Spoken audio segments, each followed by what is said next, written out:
सबसे पहली चीज मैं आपको लोगों को बता देता हूँ कि ध्यान खाली म्यूजिक से और अपनी सांसों पर कंट्रोल करने से ही ध्यान में हम नहीं पहुंच सकते।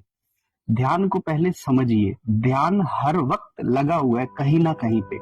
जैसे अब मैं यहाँ पर बैठा हूँ, एक बाइक वाला गया, उसके हॉर्न की आवाज आई तो मेरा ध्यान उसकी तरफ चला गया। ठीक है, अब मैं यहाँ बैठा हूँ, किसी ने नीचे से आवाज लगाई, अब मेरा ध्यान उसकी तरफ चला गया। मैं यहाँ बैठा हूँ, मुझे भूख लगी है और मुझे खाने की बहुत अच्छी सी खुशबू आई तो मेरा ध्यान उसकी तरफ चला गया। और जब मैं ध्यान में बैठा हूँ और किसी ने सड़ा हुआ गोबर अगर मेरे पास में ला दिया तो मेरा ध्यान उस गोबर की बदबू में चला गया। अब यहाँ पर आप एक चीज नोटिस करेंगे कि आपका ध्यान हर समय लगा हुआ है, लेकिन बाहर से जो चीजें आपकी तरफ आ रही हैं आपका ध्यान हमेशा उस दिशा में शिफ्ट हो जाता है। अगर आप ध्यान करने जा रहे हैं, सपोज कीजिए कि आप शाम का ध्यान करने जा रहे हैं, दोपहर को ध्यान करने जा रहे हैं, तो ध्यान करने से कम 2 घंटे पहले आप अपने मुंह को पूरी तरीके से बंद कर दीजिए। ठीक है, किसी से बात ना कीजिए, किसी से कोई मुलाकात ना कीजिए।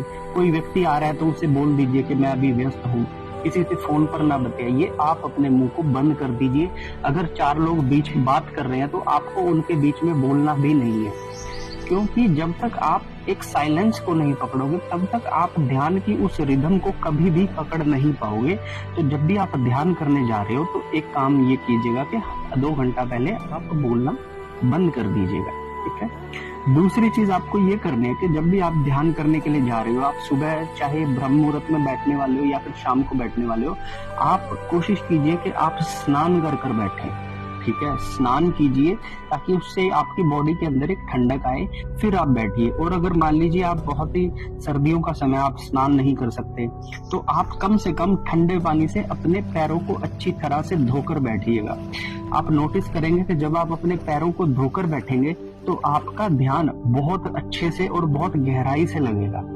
ठीक है, तीसरी चीज, ध्यान करने के लिए मैंने कुछ लोग देखे थे, कुछ लोग नीचे दरी बिछाकर बैठ जाते हैं, कुछ लोगों के फर्श पर कारपेट होता है वो कारपेट पर बैठ जाते हैं एक कपड़ा बिछाकर।